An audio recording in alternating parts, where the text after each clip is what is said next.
Starting early today, catching them off guard. That's it. Hey everybody, this is the Jimmy Doane Show. I'm Counselor Curtis. I'm here with Jimmy Doane. That's the end of the show. And that's it. Hey, look at that Gene. He's right there. He shows up. We thought we'd caught you a little off guard. No. All right. So anyway, we do this live. That's how you can tell. 4 o'clock Wednesdays and Sundays. We are right here on this Facebook channel. Also, I'll post a timestamp copy. All the subjects by time separated out. For your convenience. It's really easy. Each one comes to, somewhere around 5 to 10 minutes depending. And I'll try to get everything. Also, you can find us on audio format over on iTunes and Libsyn and other places you can find audio podcasts. Find us, like us, share us. That way you won't have to look at us. Twitter, all of that, everything. So, all right, let's see what we got here. Whoops. What happened? There we are. All right, good. It's a party. Okay, it's a party. Uh-huh. Lots of news today. Lots of news. Unfortunately, it all came this morning. Okay. And I didn't have a chance to put it in today's. What? You can't say yes, that. I can. Yes, I can. I just No, you can't. You have to. Hit the dump. Okay. Well, we had enough stuff here. Starting off, the Brexit party. This is the election. Okay. Okay, has stormed to victory in a landslide European elections for Nigel Farage, I guess it is. Uh-huh. Labour and the Tories suffered a disastrous night as Remain and Leave voters turned away to other parties with clearer messages on Brexit. The pro-EU Liberal Democrats had a great night, I'm not sure what that is, showing about deep divisions by the Brexit referendum which continues to dominate British products, which figured, yeah. which is what happened. It's a huge deal if this country manages to separate from that type of bureaucracy through a vote without a war. Right. It'll be the first time in history, the biggest example. It'll be amazing. Yeah, it is. So those bonds are being tested right now. Well, that's right, and it's interesting because that, as you say, that will set up a unique, thing so that everybody can fall back on that and say, look what happened without a war. Yeah, and it's so interesting. It looks as though the economic interests are so great, even in the separation, right, that it outweighs what a war. Normally, I guess a war would be like, look, if we can't, we're going to come over there and destroy you. If we can't have you, nobody can have you, right? Yeah, and nobody's going to do that in the modern West. There's too much. In the West, maybe. Yeah, right. We stand too much to gain from all the trade. Yeah, well, it'll be fascinating because the people that want the Brits to stay in, mainly the Belgians, or Brussels, excuse me. Yeah. They are clawing back. They're doing everything they can to. It's interesting. Right. Well, they're not launching on anybody. No.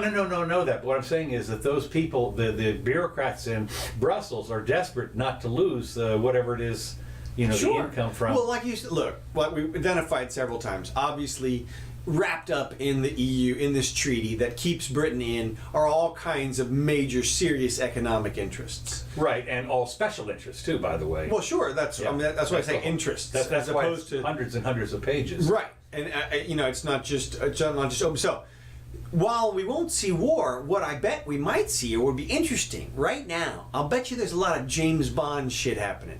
Really? If there's any time that it would be happening, I would think now would be the time. A little assassination here, a little really intimidation there, because they're not going full out war, but the interests are billions and billions and tens of billions of dollars. There's got to be people who's euros. Well, yeah, pounds. Euros, exactly. There has to be people with billions of euros at stake. And at that level, look, if anybody's going to murder anybody in any kind of a high-profile thing, if you believe that stuff happens at all. No, I don't know. I never defended anybody who was like, well, I was a spy. Yeah. All the murders are like Billy Joe Bob kills his girlfriend's brother or something. And yeah, well, of course, that one guy on the dossier, he admitted to be a spy or whatever it was. Well, look, we do have spies. Yeah, I know. And they probably, every once in a while you see a story. Like there was a story in France not too long ago where some high-profile family wiped out. This family just got wiped. They were on vacation in the Alps or something, and it was the minister of something, and everybody showed up and just people, bloody, body parts, whatever. Yeah. And it was, and they said, well, this was a professional job, so somebody does it. Yeah. And yeah. What we know just from empirically, that the people who are outside of normal law enforcement circles are certainly willing to engage in that for the protection of their interests. Even the ones that are inside, Well, that's what I'm saying, is if there's anything going on the inside, now's the time. MI7. That's what I'm saying. Okay. Well, along this same line, I thought this was interesting. Boris Johnson. Allies claim impending trial over lying and misleading to public is an attempt to reverse the Brexit.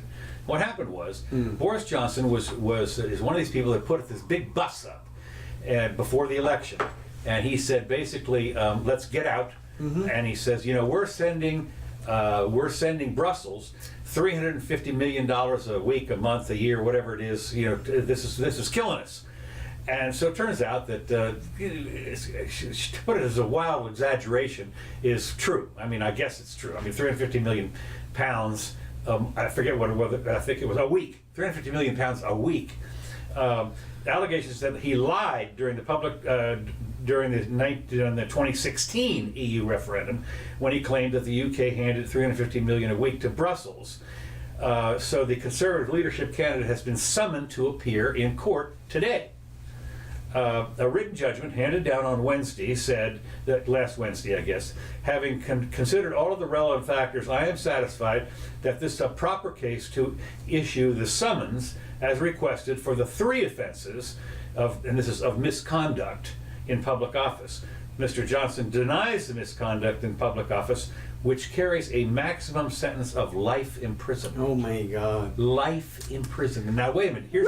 I saw a picture of it. I should have sent it over to you. I saw a picture of it. It was a huge bus, and along the side it says, "We're sending $350 million a day or week or whatever it was a week to pounds a week to Brussels." And so this was, and I guess he's in office already. He was in office with the. Yeah, he was the mayor or something. Yeah, whatever.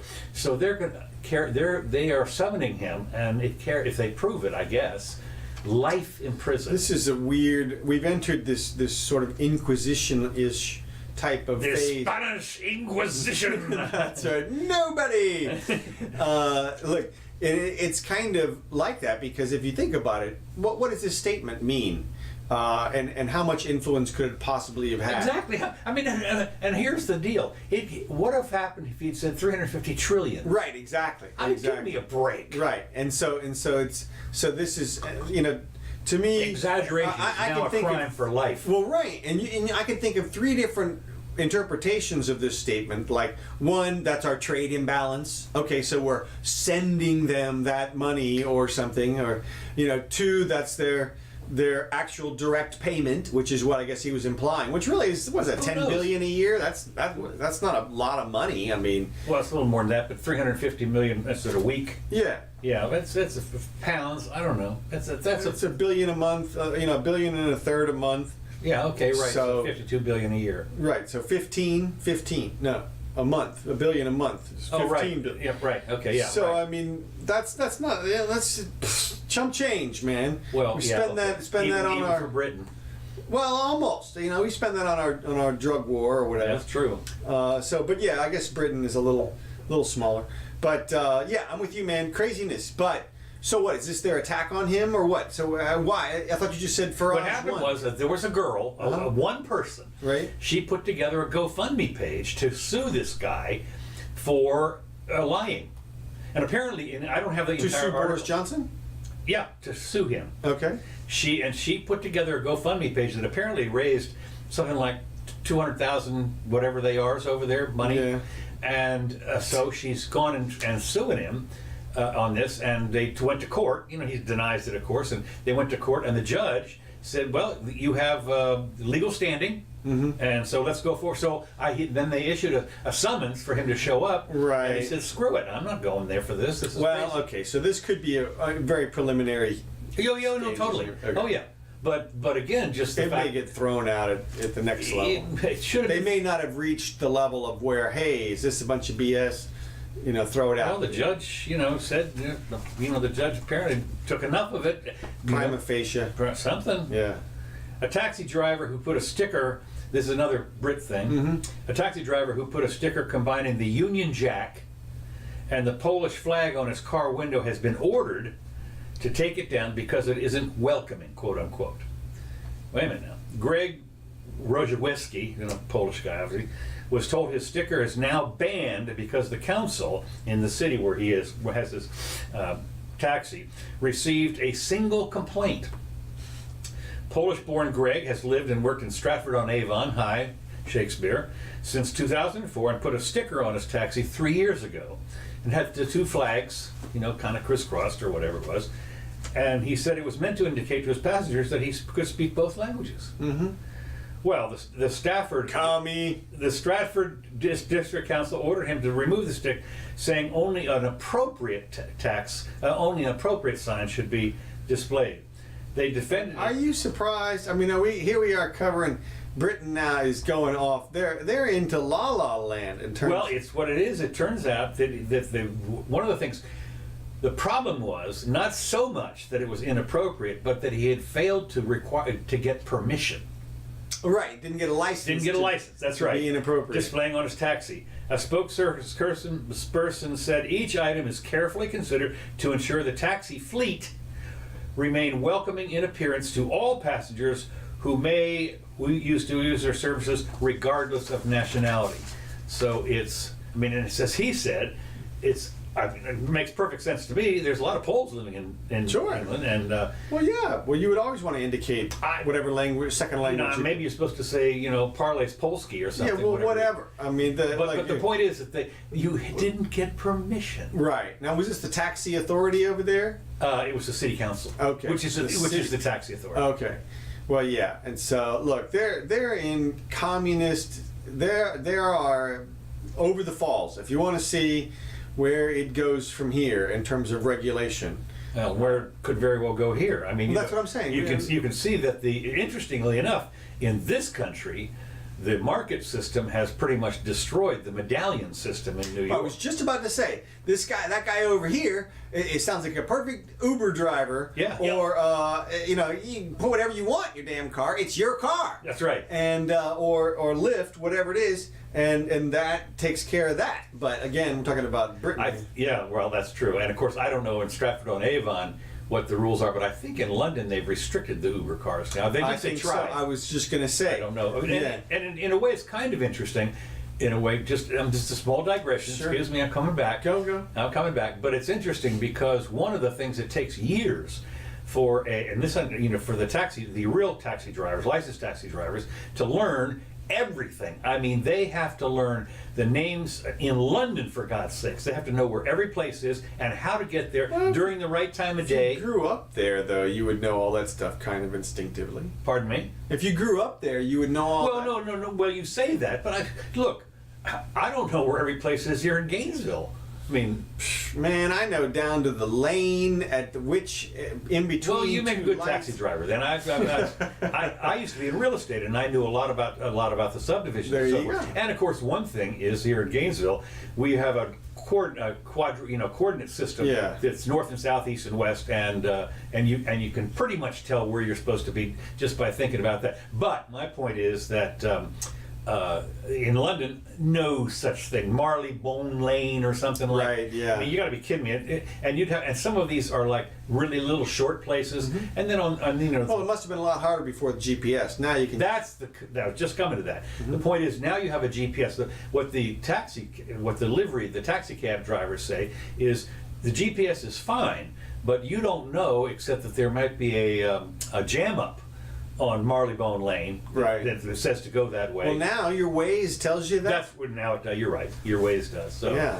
And even I think Google Maps even tells you some of that. I mean, I noticed that. No, it's amazing the differences. Like one of my friends was in Hawaii, and I I recommended them. I said, "Oh, find my other friend, and he'll take you to this secret waterfall." And I thought, "What am I talking about? Like nothing's secret anymore." Yeah. Like it's on Google Maps somewhere. Yeah. You know, it's labeled secret waterfall.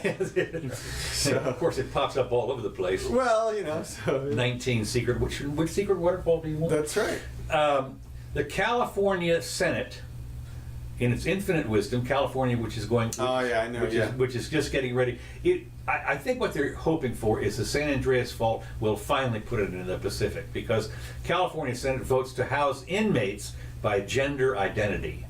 Right. What could possibly go wrong? Inmates in California prisons would be housed by their gender identity, according to a bill. Now, it hasn't been passed yet. California Senate voted 29-7 on Thursday to require California Department of Corrections and Rehabilitation to ask inmates their gender identity and put them in prisons designed for that gender. Now, you can imagine what that's going to look like when some guy walks in there and says, "I'm a girl. I identify as a girl." Wink, wink. Yeah. Nudge, nudge. And sure, why not? Well, sure, why not? The only exception would be if the department believed it would pose a significant security risk. Well, you know, who's making that? I mean, first of all, they're making this judgment on a stupid thing to begin with, and now they're as a stopgap. Well, we'll figure out if it's a security risk or not. How about not doing it in the first place? The bill would require the department to refer to inmates by their preferred gender pronoun. Now, That'd be funny. well, 62 gender pronoun, 28. How many are there? Right. Nope, try again. Yeah. And the bill's author, Senator you'd be Scott like, Wiener. no, he called me by the wrong 47 different pronouns before he got the right one. Yeah. So I'm suing. Yeah, For whatever. intentional infliction of emotional distress. Transgender women put in prisons with men are often assaulted and raped and put in isolation for their safety. I was just going to say, look, here's the way it comes down to. You're a woman and you identify as a guy, so you go into the guy's prison. How long do you think it's going to... I mean, if you're a guy, you get raped. I mean, seriously. You're a guy, you get raped. Yeah. No. So this here is you are. true, and that's what I was just about to say. is that look? First of all, look, I appreciate the sentiment and everything. You know, look, you can decide you are whatever you want, okay? But people are going to treat you the way that they see you, and for purposes of being incarcerated, you have no rights. The whole point is we're limiting your freedom. We're limiting your association in all kinds of ways. We're going to put you in solitary confinement if we want to. I mean, we're going to do whatever we want. But they can't allegedly put you in places which endanger you, so they put you in solitary confinement on top of that. So this kind of a bill, the effect would be all the trans people would be put in solitary confinement, which is horrifying for a human, really. Well, I wonder if they put, all of the trans women in one group and, cell block 9 and trans men in another group. Well, let me tell you, at least in Miami even, 20 years ago, it didn't matter if you were dressed as a woman and like, I guess, transitioning, you were put in the men's holding cell. Right. I've defended, trans people in those situations. They're growing their beard and whatever, and and they haven't shaved. But it just is what it is. But look, that's all, like you said, like they said, the pullback here is it's about safety. At the end of the day, they're going to put you wherever they want to put you. Mm-hmm. And that usually means separating men and women, no matter how you identify. Yeah. Because there's just... Not in California. Well, we'll see. That's not going to work. I mean, it's just not going to work. No, of course. But the funny thing is, it was voted on 29-7. Well, it's a look, this is the super hot topic button right now. Super hot issue right now. And we're seeing even more than climate change? Which is a hot issue. Yeah, right. Yeah. Look, this is... it's coming out in two different areas. It's coming out in the women's sports arena. Yes. And there was another one, by the way, just recently I heard on. We had the weightlifter, right? But there was one here recently. Well, she was disqualified, the weightlifter. I know, but there was another one that was a runner. Okay. And again, one. Well, there's a Supreme Court ruling this week that had to do with bathrooms. Really? Yeah, and allowing people in a state to go to their gender specified bathroom at their school, and the Supreme Court did not take up the appeal, which allows the ruling to stand, which means the kids in that state get to choose their bathrooms. I think it was Missouri or someplace, some state.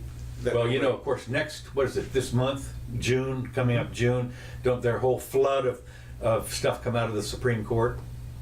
Don't they announce a whole bunch of things that have yeah, that sounds right. I mean, it's the end of the term. Yeah. And they usually pump out about 15 or 20. I always forget when the timing is of those things. It's usually in June, as I recall, and then they get July and August and September off. Okay. Until first Monday in October. Bitcoin. Mm-hmm. Whoa, we're on a roll here. I looked. It went up like $2,000. Well, no. Oh, yeah. It went over 10 grand on the some kind of a market. I fixed not the actual Bitcoin market, okay. but it was a forward market that right. they have. But still, it's been 8,800 or something like that. Yeah. This morning or yesterday or something. Yeah. Bitcoin threatens to take. So, and it was like just. Let me put it this way: it's like doubled so far in the last 2-3 weeks. Certainly, this year it's up 140% or something. Bitcoin has roared back over the last few weeks to what many feared was a terminal decline since its peak in 2017 has been. And of course, what's happened is, guess what? People are coming out now. The Federal Reserve and some other people are getting scared. As I say, it was $6,600 like 2 weeks ago, and 8,800, yesterday or something. They didn't touch it. They didn't touch it last time when it went to 10,000. You talking about regulation? You're worried about the regulation? Yeah, right. Exactly. Well, that's right. And now on this recent little run up, because it's been this fast, the threat to existing financial system and the central banks that run it. Though these claims in the past have been fringe ideas, the idea. Right. The Bitcoin price now hovering around 8,000 per Bitcoin, double what it was to begin the year at, has been closely tied to public awareness of cryptocurrency. And the latest Bitcoin bull run is beginning in early April, restarted the debate. Now, the U.S. Democrat Congressman Brad Sherman has urged his colleagues to consider banning Bitcoin and cryptocurrencies due to the threat they pose to U.S. international financial power, saying Bitcoin needs to be nipped in the bud. Yeah. Bitcoin, which allows its users to move value around the world beyond the sight and reach of governments and law enforcement, is often criticized by government and law enforcement, I might add, for its ability to help terrorists, criminals, and tax evaders. So that's the main thing is, we have control of the money supply in our private Federal Reserve System, and we're not going to give it up. And so we're going to enlist the government with its guns to make it illegal. Well, that'll be interesting to see if they can do it. Well, yeah, and I think we may see whatever they're going to try before too long. If I'm right, I think when the next crash happens, here's my prediction. Okay, good. Always wrong. Curtis is always wrong predictions. No, always ahead of the curve. Yeah, so far ahead it won't happen. So what I'm thinking is at the next crash, the next real reset, I think that the Federal Reserve will again drop interest rates. Doing those QEs. Exactly, and go bananas and all that stuff. And then you will see some more ideas like that floated around. Stop Bitcoin, stop those things. Stop. Well, as we mentioned last time, of course, the guy who was thrown in jail because von Nothaus, because he made the silver dollars. Any little minor threat. I would imagine, for instance, I would guess that if you minted a correct me on this, if you minted a $20 guilty, huh? Guilty, right. If you minted a 92% pure gold replica, you take a big chance. Go ahead. Because that's the $20 gold pieces were 92% gold. Okay. They were 22 karat. Okay. So if you mint a 22 karat replica of a piece, $20 gold piece, so it's exactly the same. I mean, seriously, it is exactly the same. We know it's you're gold. in there. Right. It's gold, and it's a mint. It's a replica, perfect replica of a $20 gold. Oh. Now, what's interesting is I was actually a little bit alarmed when I heard that ISIS was coining gold money, yeah, because I thought, wow, they're the only state that I know of that was going to have a stable currency. state, yeah, Right. yeah. But they're gone. So Yeah, that's true. Well, it is Apparently. interesting because what would you charge somebody if you did a replica, let's say, of a $20 gold piece, and it was what it was? I mean, there's going to be $1,300 worth of gold in it. Yeah. So You give yourself a nice markup. I mean, you can make a ton of cash if you just went double the normal purchase markup, which is 3 or 4% or something. But I think you could get away with. I mean, von Nothaus was selling $20. He was selling 1 ounce silvers for $20 a piece when silver was $5 an ounce. okay, right. So he was quadrupling. Right. That's why everybody was laughing at him at first. Yeah. They were like, "Ha! Are you crazy to buy that stuff from him? Nobody's ever going to buy it." And of course, it's just a collector's item. But then, when silver roared up past $20, everybody's like, wait. Yeah. So, And like you say, he had put the horrible word. I wonder if you could put dollar in quotes on there. I guess that you still wouldn't get away with it. it's weird. You misspell it? DOLER? Yeah, exactly. Right. How much is different? No, what are you talking about? So that'd be great. Okay, next item I've got here. Wikipedia is broken, controlled by special interests and bad actors, says the co-founder. And it's interesting because Scott Adams was talking about this, and he said he went on. He's on a kind of a roll here about being demonetized and so forth. And we talked a little bit about this, and of course. You play the hand you're dealt. Big deal, you get demonetized. They're not telling him why. He's all upset about that. Screw it. They do whatever they want to do. Private company. But anyway, Wikipedia. Apparently, a lot of people are saying that since at the beginning, Wikipedia was one of those things that anybody could go in there and make an editorial change. Yeah. And you kind of had to tell who you were and so forth. But then it got to the point where people were spamming some of the entries.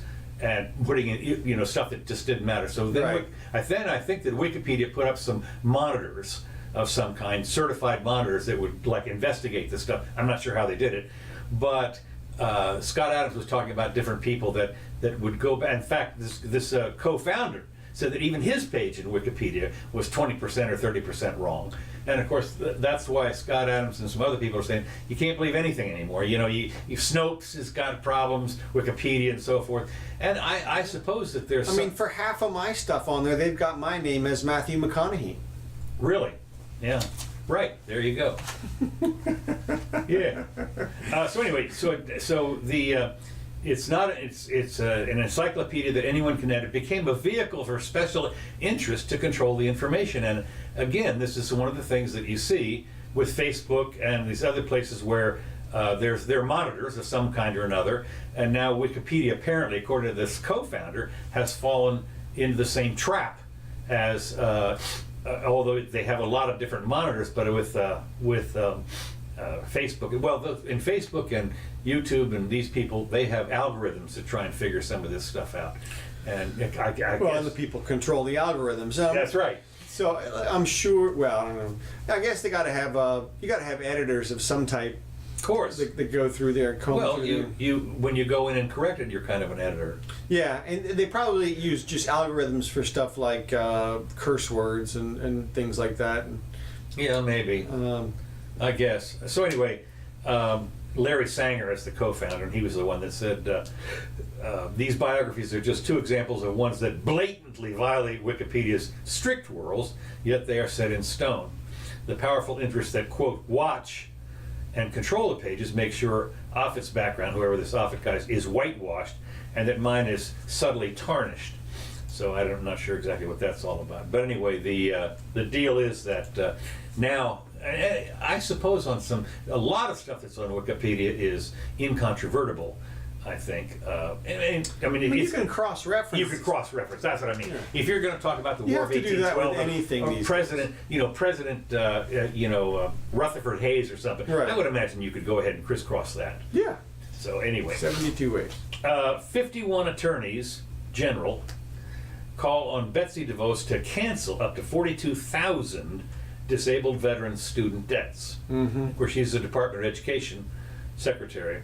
In a letter sent to Education Secretary Betsy DeVos on Friday, 51 attorneys general called on the Education Secretary to automatically cancel disabled veterans' student debt, something that's not done. Why would the attorneys generals care? Again, what they said in the letter, they said, as a nation, which always scares me. As soon as I hear out right away, as a nation, I'm saying, As a nation of prosecutors? What I mean, as why? a nation, no, the 300. No, I know, but I'm just saying, who got these people together to write this letter? Like, what? I don't know.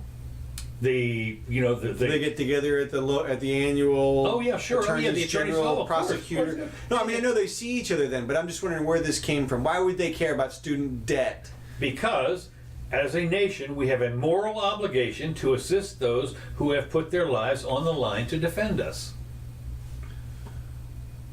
Okay, but again, why is that the concern of the prosecutors? And how is I don't know what they're doing? It's not. That's why it made news to me. Okay. I'm sitting there thinking, what are these guys?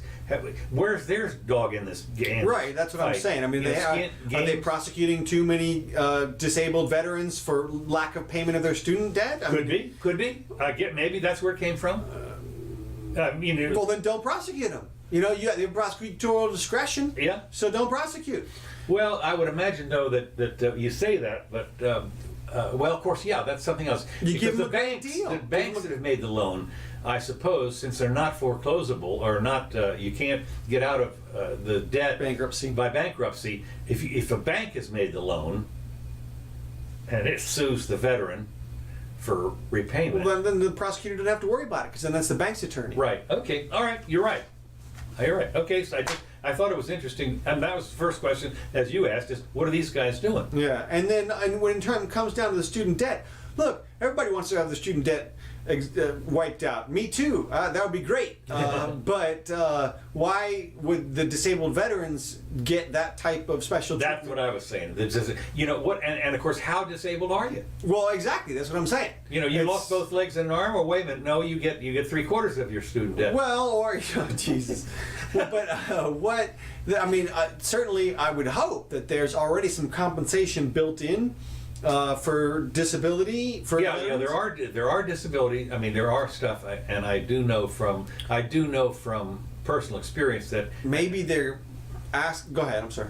I think that there's some hoops that you have to jump through. I know in order to get. Yeah, I was thinking maybe they're asking Betsy DeVos as the head of the executive.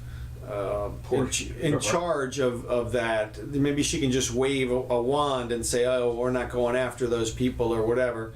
But still, but I don't think she has that power. Well, unless they're in government-backed loans, right? That's what I'm saying. But other than that, yeah.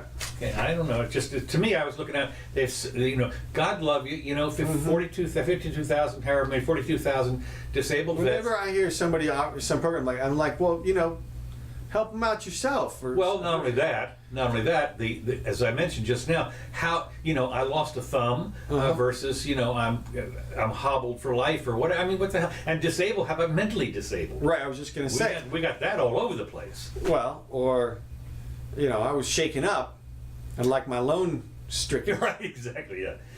Now here's another thing. I love this. The Trump administration plans to sell new weapons to Saudis. Despite Congress and lawmakers, the Congress objections, the Trump administration will push through $8.1 billion in new weapons sales to Saudi Arabia and its allies, arguing that the, quote, Iranian aggression presents a national security emergency which gives the president authority to bypass congressional objections. Now, no offense, but Trump, and Ms. Jimmy, is going to hate me for this because she's a Trump worshiper. I mean, she's... But I'll tell you, this is amazing to me on a couple of levels, is that the bypass of Saudi Arabia, of all people, I mean, this is a sop to our arms industry. Because we're going to basically give... Does this article determine, does it say anything about how much we normally sell to Saudi Arabia? Does it say, no, over and above our normal arms sales? It doesn't say that, but what it does say is that apparently, generally speaking, the Congress has to sign off on anything like this. Okay. And so they're not going to. They haven't brought it up. They're not going to do this. This is an extra 8.1 bill. Yeah. And so I find that hard to believe that that the executive wouldn't have a plenary authority there. well, that's what I'm saying. He's claiming that's the whole thing That he does. Okay. under national security emergency. Right, Same thing okay. for the wall. Right, yeah. And that kind of stuff. And suddenly, of course, you know, my thinking is, wait a minute. This is arms to Saudi Arabia because Iran is a threat to our national security, and of course, you know, Saudi Arabia is not exactly the most liberal country on the planet. I mean, yeah, and so, but this is clearly a sop to, you know, Boeing and the arms dealer people and so forth. I mean, well, okay. It also could be sure. Okay, so we've been doing that. We do that a lot. We give. oh, I know money that. I'm just saying in this particular case, Uh-huh. the fact is that we've done this a lot, but normally Congress signs off on it. And so these sales, as he says, these sales will support our allies, enhance Middle East stability, which I'm thinking, wait. Whenever I want stability, I send a bunch of arms to the region. and help these nations deter and defend themselves from the Islamic Republic of Iran. Secretary Mike Pompeo said Friday in announcing the decision. So and of course the other lawmakers are saying, wait a minute, you're doing an end run around Congress. We're supposed to sign off on this. You can't just do this. Well, they said national emergency. He's probably doing them a favor by not making them sign off on it. Oh, maybe. Well, yeah, no, that could be. But the other thing, of course, this is Pompeo, who's one of the Pompeo and mustache guy, Bolton, or the warmongers from who knows where. But the point is that enhanced stability. I'm glad to see that, because the one way you can enhance stability is to invade another country and shoot everybody up.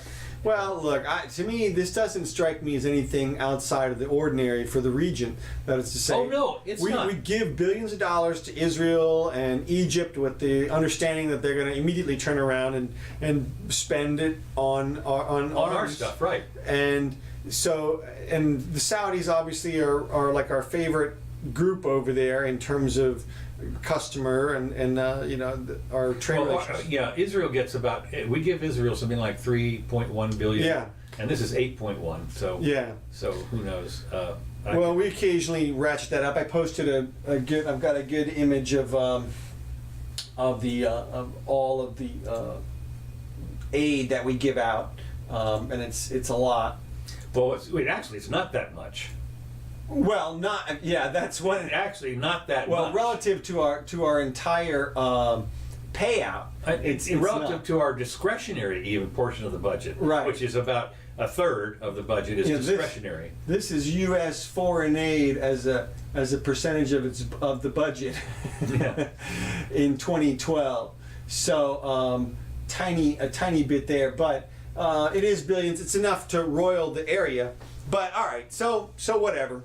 So I just thought I'd mention it because I just as I say, to enhance stability, I'm looking at this thinking, well, you say anything. Now here's the next thing: Trump is not doing enough to thwart the Russian 2020 meddling. Experts say. Right. Experts, top men. Yes. That's right. Top. Now I'm glad you brought this up, because this to me is the next battleground. Is it? Yes. Really?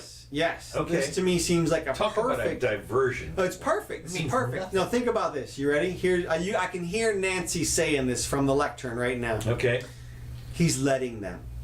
He's letting the Russians. Yeah, it's right here. He's letting the Russians interfere. Yeah. Our intelligence agencies are telling us that they're interfering, and he's not taking the necessary steps to stop them, clearly, because they're still doing it. Right. So he's letting them.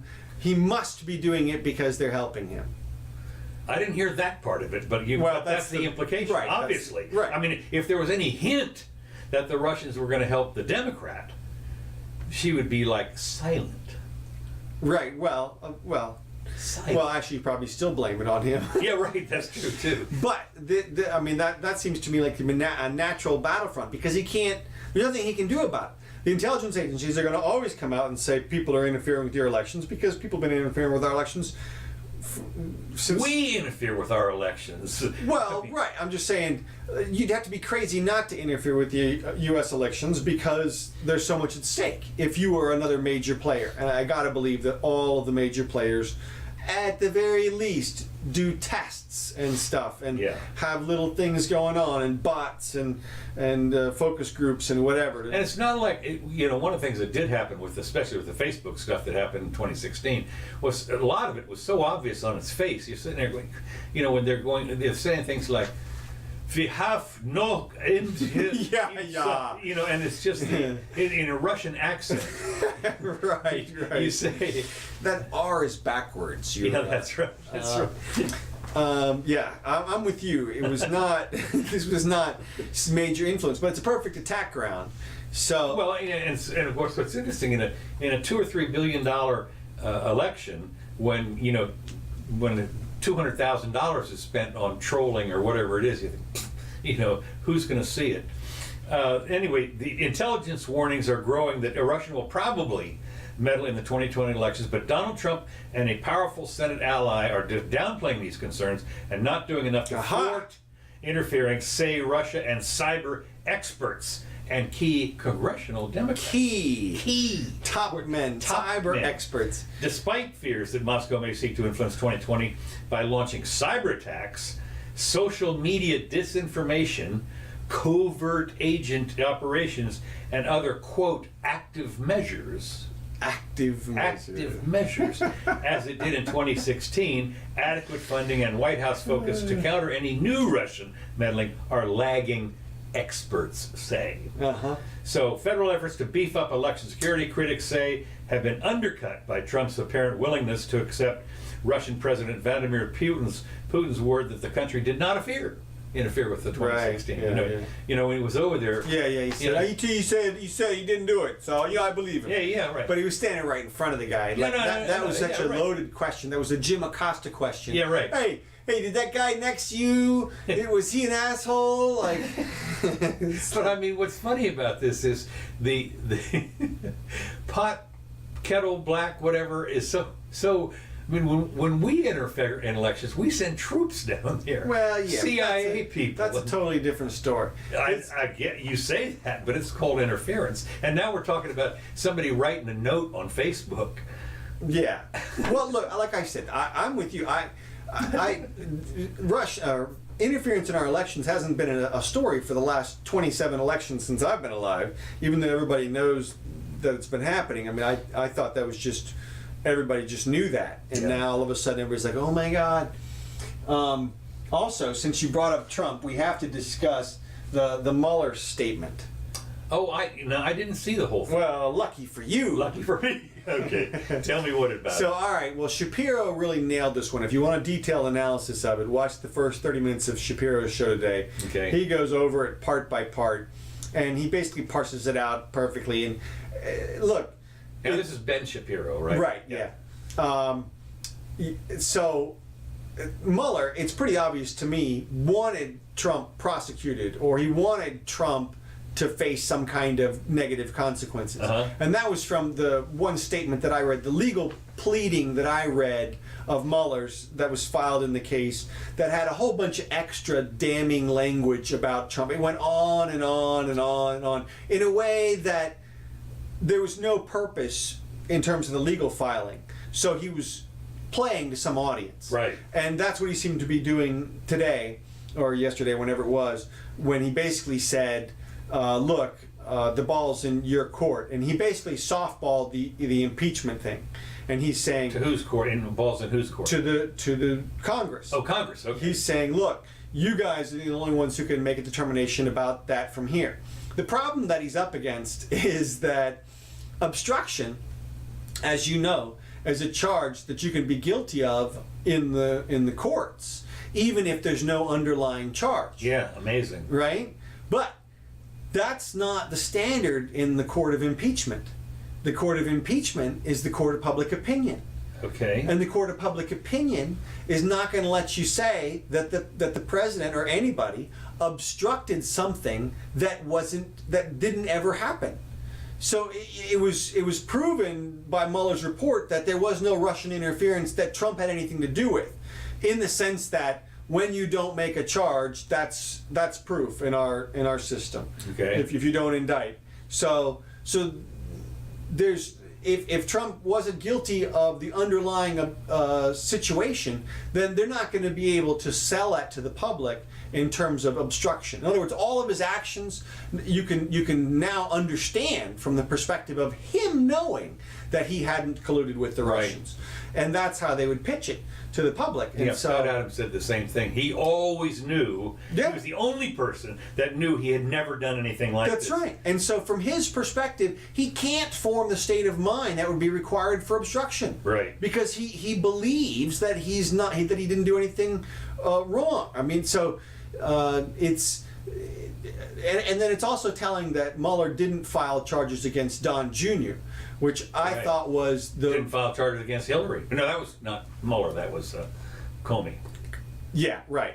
But yeah, that was group. even more egregious. Yeah. But the weakest person in the Trump field was Don Jr. from the standpoint of he was susceptible to an attack, a legal attack, for just misstating about whether or not that Trump Tower meeting happened. Okay. And even though there was nothing that transpired at that meeting, ultimately it was decided, the fact that he didn't state that right away and then later tweeted out, I think, is how he revealed that there was an actual meeting, made him vulnerable. And since they didn't even go after him for that, that tells me that Mueller was thinking, man, I'm not bringing this in front of a jury. Yeah. Like, it's just not happening. And that's the ultimate standard that you have to ask yourself when you're bringing a case is, Well, now he's been called. Didn't Congress call him to testify like soon? well, that's what this statement was all about. Oh, okay. This statement was him preempting the congressional subpoena. Okay. Basically, he Okay. came out. He's come out and said, "Look, everything I'm going to say. This is what I want to tell you," and they have to know at this point that he is on their side. And so he's given them the roadmap, and he's saying, "Don't go after Barr." He said he trusts Barr, and so he's like, "Don't even go after Barr, but go ahead and impeach Trump, and you run with the ball or whatever." And he presented all the information possible, everything negative that you could possibly come up with in the 400-page report. Well, of course. So- Then the other thing though is that if that's all they got, It's still nothing. That's what I'm saying. and you think the Senate is going to convict? No, they're not. No. I mean, why are you going to waste? Well, because it's a that's what- diversion. It's a diversion. Well, but see, that's why Nancy doesn't want to do it. Right. She doesn't want to do not now. No. They might do it like a couple of months, 6 months before the election, Well, so that they, yeah, right. so okay, that they yeah. can be talking about impeachment when the election happens. Right. And that's what you would do. You would and you could, if you could get the impeachment like the week before, if you could get him impeached like the week before the election, then you could say, well, the impeached president, the impeached president, the impeached president. You just say that over and over again. Yeah. So- And it's amazing. Of course, almost everybody believes that impeachment is guilty. No, I know, but Yes. whatever. Okay. They'll figure that out. But it'll all come down to the economy again, I think. But the economy is not growing. I mean, 2% growth is not. Well, not only that, inflation, whether you like it or not, is It's keeping coming pace home. and is Yeah. wiping all that out. Mike Pence, he apparently went up to West Point to give the graduation speech. Okay. Vice President Mike Pence told the most diverse group, and it's interesting, I saw the... Boo! No, I'm just kidding. Yeah, you're right, no. The most diverse graduating class, and of course it's women and gay and, well, I mean, who knows how would. Mostly mostly white guys, but still diverse. In the history of the U.S. Military Academy, that the world is a dangerous place and they should expect to see combat. Well, sure, why not? Some of you will join the fight against radical Islamic terrorists in Afghanistan and Iraq.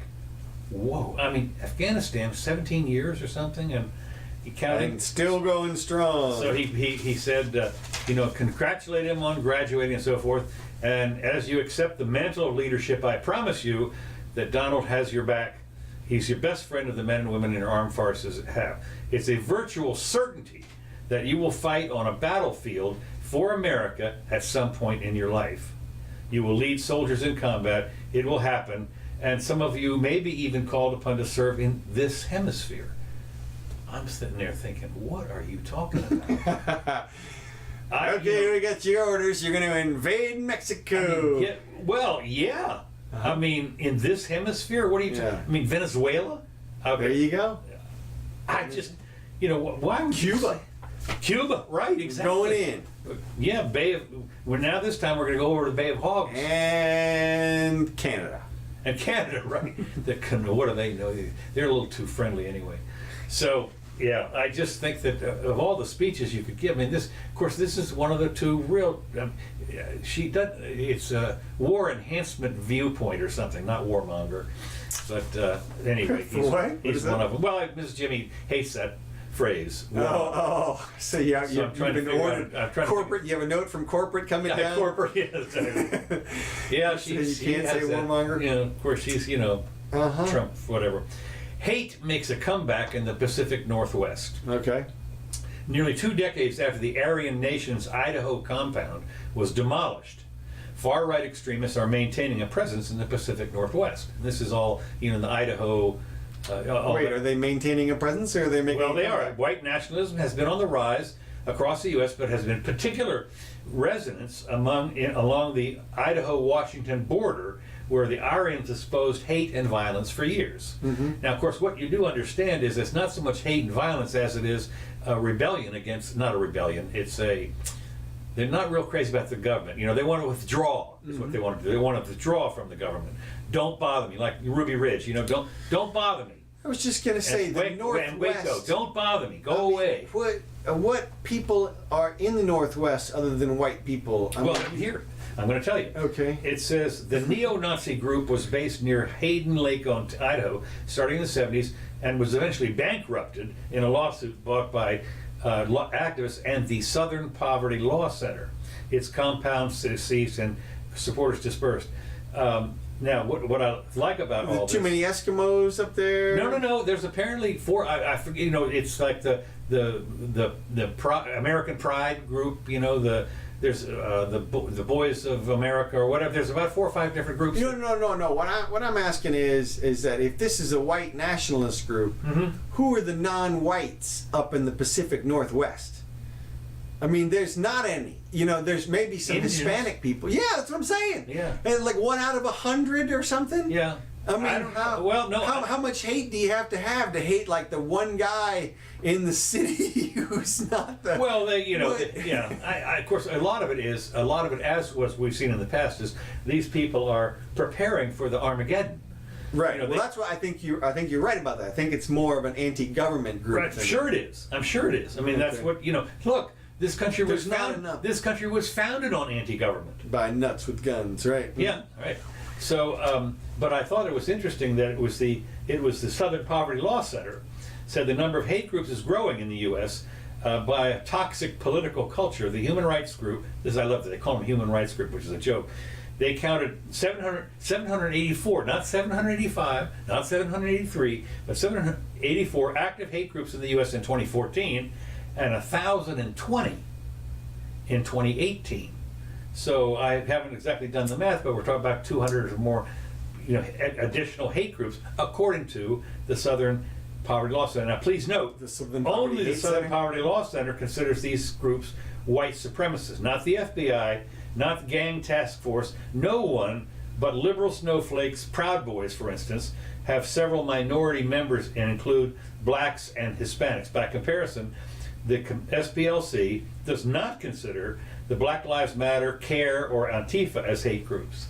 So, I mean, as I say, I've said for years that why is the SPLC given any credibility at all when you go through the list of their 1,000 hate groups? It's a joke. I mean, there's hundreds of them that are not hate groups at all. They have an opinion. Well, I think they're on their way out, pretty much, or something. God, I hope so. Well, they've just got their big $100 million endowment. I know people contribute. I mean, I don't exactly know, but I just think that, to me, this is another instance of why people quote these people. What was it? I know that Shapiro and some other people are saying that they're not going to name the terrorist people, the guy, the shoot 'em up guy. We're not going to bring that. We're not going to name the name because it makes them popular. Or who it is. I'm the same way with SPLC. I don't know why you even quote them. I mean, they're not a reliable source for a hate group. Southern Poverty Hate Center? Yeah, exactly. Ooh, that's a good line. I like that. Wait a minute. Let's get some SPLC. Yeah, okay. I'll think about that. I'll bring that one. Now, there's a big. We're coming here towards the end. Okay. Quick. I mean, just oh God. Okay. The first thing you notice at the American Psychiatric Association meeting is its size. Okay. By conservative estimates, a quarter of the psychiatrists in the United States are packed into a single giant San Francisco convention center with more than 15,000 people. And of course, you know how many ads there are all around there for drugs. I mean, the place is buried in drug reps. I mean, it's and even seduced doctors who might prescribe their drug. Well, it turns out that having 15,000 psychiatrists in one building sparks a drug company feeding frenzy that makes piranhas look sedate.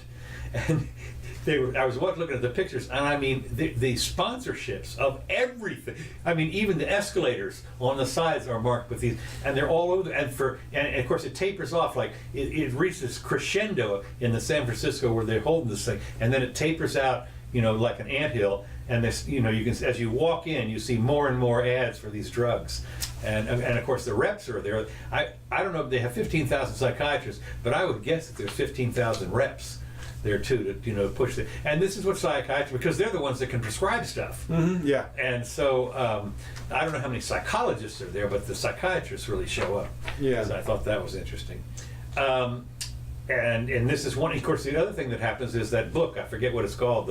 The book of pathologies that they have, DS1 or PS2 or whatever the hell it is. It's up to like number 7 or 8 now, and each year it gets thicker and thicker and thicker about the pathologies that you're allowed to.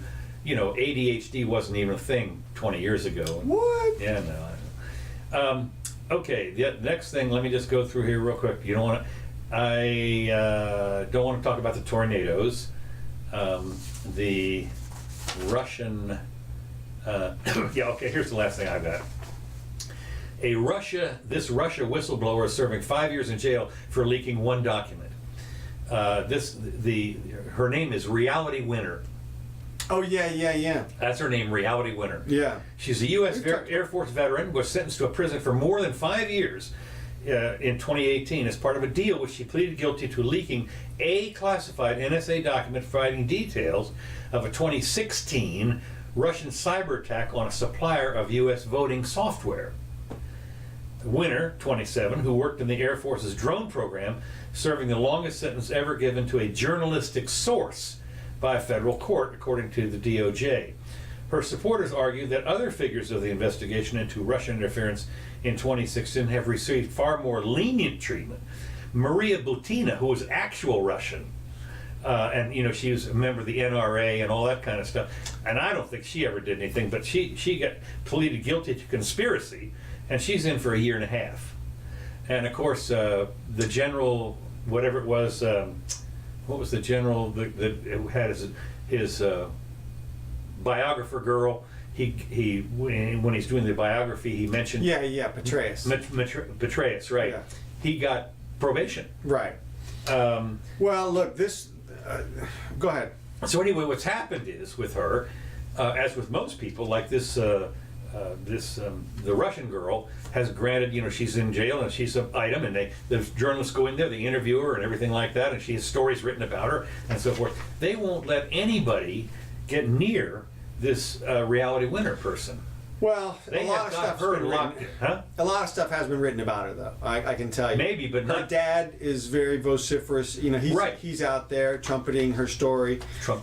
And she was the first one that went down. And as I recall, she basically walked in there and took the plea. And so they gave her the 5 years. And versus you got Butina, who fought it. And so obviously Petraeus had the best legal counsel available. Yeah, right. And now the problem is that it was pretty cut and dry from Winner's perspective. I mean, she took the document and gave it to the press, basically. Well, she gave it to somebody who gave it to the press. Was that okay? I mean, it was a pretty direct causal relationship. There's no. You're right, because it said in the article that she held it in her drawer for a couple of days before she actually thought about handling it. Yeah, maybe so, but she did it. Right. The document. And they certainly did not treat Bradley Manning with kid gloves in terms of, he was the analogous person. Of course, he turned over, hundreds of thousands of documents. Right. But Right. he was the military personnel who reached out, and if you're going to get anybody, that's the person that you get. Of course, now Of course, he was in for what, 3 years? Something like that. And then released, but he's back in jail, I guess, for contempt. He's gone back in a couple of times. I think right now, back in again. I think. Yeah, I know. I think he is too. But it's interesting. At this point, he hasn't served 5 years, and she's in supposedly for 5. Yeah. So anyway, the warden at each facility is responsible for the orderly running of the institution and the safety and security of the staff, inmates, and visitors. Thus, decision of the warden with respect to interview requests and access to the facility his decision is final. And so what's apparently is they're the Freedom of Information people and the National Review and all these other people that have been begging for an interview, not even a telephone interview. And he's denied it all. And of course you're wondering what can she possibly tell? And like you said, the father's out there, but what does he know? Right. What they're saying is that she's basically, for all intents and purposes, she's in solitary confinement. For what? This apparently this document wasn't all that threatening. She exposed the cyber attack from Russia. To me, it very well may be tied up with the beginnings of the whole Russia investigation. Could be, yeah. In some way, it may come out in the future. I thought about bringing up her story last week because it's an interesting one. Well, one of the things you got to be careful of when you read this story, and you keep reading her name, Reality Winner. Yeah, I know. And you go, wait, I'm sorry. Wait, she was on a reality show. And I know. It's just who is this person? Yeah. It took but me she's got a neat story, as I recall. Her backstory is. Oh my God, she's like a seven. She served in overseas, I think. Mm-hmm. She was she won awards. Yeah. She commendations for valor and all that other crap. Yeah. She was an important person, and now she's this. I'm looking at this and I'm thinking, Veterans Day, you could have let her out. She's not a veteran. Okay. So anyway, that's about it from. That's all you got? Okay, yeah. I got one little thing. We're right at the end here. Mount Everest traffic jam. Yes, I saw that. Oh my God, they're stumbling over the bodies. Yeah. So I got a solution. Raise the price. Yeah. They're charging something like $11,000. Yeah. For a license. They'll make it $100,000. Yeah. That'll cut down on the traffic. Yeah. And keep the revenue coming in. Yeah. That's a thought. So it's like and you're right. I mean, you think about the safaris and everything, the elephant killers and everything that out there. You charge big bucks for that. Seriously. And people are dying. Then we want to ensure safety. So guess what? You're paying triple. You're paying 10 times. Yeah. And those people, man, the people who are doing that, the Americans anyway, they got the cash. $11,000, they got $11,000 shoes on at that point. Well, not only do they have $11,000 shoes and ropes and everything else, right. But it costs them $11,000 there round trip. That's what I'm saying. That's what I'm saying. Forget it. So a tour of 6 people or whatever could chip in for a $100,000 license, and Nepal could still make its $3 million or whatever it gets. You have to pay extra for the Sherpa. Well, I mean that's what I'm saying is that they're not the Sherpas and Nepal have not properly monetized. They've not properly priced. Fools! I'm telling you. What a bunch of numbnuts! You idiots! People are dying. Yeah, they're literally. Well, they said they're. I don't know if it was literally tripping over, but there was like 11 people. Yeah, I've read a couple of stories about that, but so there you go. How much oxygen is there? 25,000. Oh, there's none. At that point, when they're right up at the top there, you're breathing out of those bottles. Well, that's what the problem is. The guy that just died was going to try and make it without the oxygen, I think. Well, I don't know. You got to be a Sherpa. You got to have Sherpa blood or something. Yeah, no, that's right. So hey, everybody, thanks for joining us. Gene, John, Dan, Caroline, I hope you guys had a good... Is that Caroline? Is it Miss Shep? Miss Shep, it sure is. All right, good deal. Hey, hi to Lee's and everybody. So, let's see. I tell you, if you have friends that that would like to hear the show and they weren't here today, it'll be on YouTube here in about an hour or two. Yes, it will. And the entire show Over on the Jimmy Doane channel. the Jimmy Doane channel on YouTube, and you say just the audio version if you don't want to look at it. Will be on iTunes or Listen or. The YouTube's great because you can skip around. That's true. You mark it with various timestamps so you can skip right to the part where we trumps on something. And we're also on Twitter. Yeah. And so anyway, these tracks brought to you by Kevin MacLeod. We thank Kevin for his license to use these things. Thank you very much. We will be back on Sunday. Oh, that'll be in June. That's right, June the 2nd. So it's nice and hot down here in Florida. God, it is too. It's beastly. Hope you guys are staying indoors if you're down. You're down here, I'll tell you, we're in a heat wave. By the pool. I saw a cartoon and it showed God sitting in front of the television set, and somebody walks in and they said, "What are you watching?" And in the background there's this furnace going. He says, "I'm watching Florida." Mm-hmm. Yeah, exactly. Mm-hmm. So, all right. I'm Counselor Curtis. This is Jimmy Doane Show. We'll see y'all real soon.